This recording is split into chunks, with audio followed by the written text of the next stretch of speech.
Convoy దూసుకెళ్తున్న CM Chandrababu మాత్రం ప్రజలను చూసి ఆగిపోతున్నారు.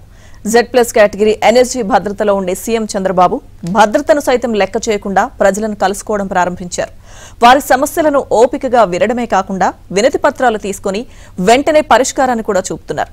సీఎం భద్రతాధికారులు ఇలా కాన్వాయ్ని మధ్యలో నిలిపివేయడం మంచిది కాదని చెప్పినప్పటికీ ప్రజలు ఎంతో నమ్మకంగా వస్తారని, అందువల్ల వారి సమస్యలను వినాల్సిందేనని సీఎం చంద్రబాబు ఎనర్జీ అధికారులకు స్పష్టం చేశారు.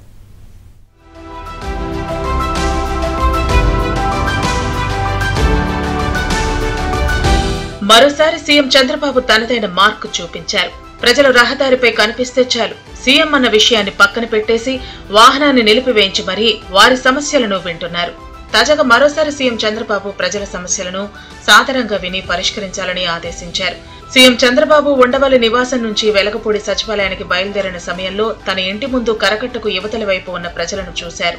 అప్పటికే కాన్వాయ్ ముందుకు వెళ్లినప్పటికీ సీఎం చంద్రబాబు జనాన్ని చూపి నిలిపివేయించారు. కాన్వాయ్ దిగిన వెంటనే ముందు వెనక వాహనాల్లో ఉన్న రక్షణ సిబ్బంది, ఎన్ఎస్టీ కమాండోలు ఒక్కసారిగా వాహనాలు దిగి ముందుకొచ్చి చుట్టూ కవర్ చేశారు.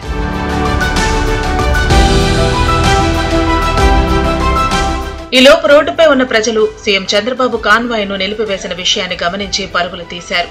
అందరినీ ఆప్యాయంగా పలకరించిన చంద్రబాబు యోగక్షేమాలు అడిగి తెలుసుకున్నారు. నక్సల్స్ చేతిలో హతమైన మాజీ ఎమ్మెల్యే సివిరి సోము భార్య చంద్రబాబును కలిశారు.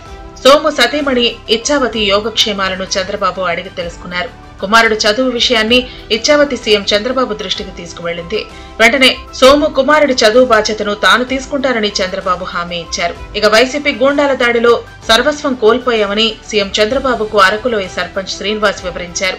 ఆయనకు తాను అండగా ఉంటానని చంద్రబాబు భరోసా కల్పించారు.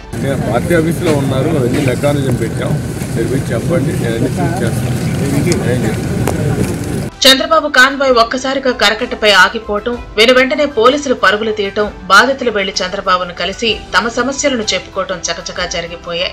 అనుకోని సంఘటనలో పోలీసు ఉన్నతాధికారులు ఆరా తీసి ఏం జరిగిందని తెలుసుకున్నారు. సీఎం చంద్రబాబు కాన్వాయ్ ని ఆపాలని చెప్పడంతో పోలీసు ఉన్నతాధికారులు భద్రతా నిబంధనలకు విరుద్ధమని చెప్పినప్పటికీ వచ్చిన ప్రజలను ఎలా కాదంటామని చంద్రబాబు చెప్పినట్లు సమాచారం.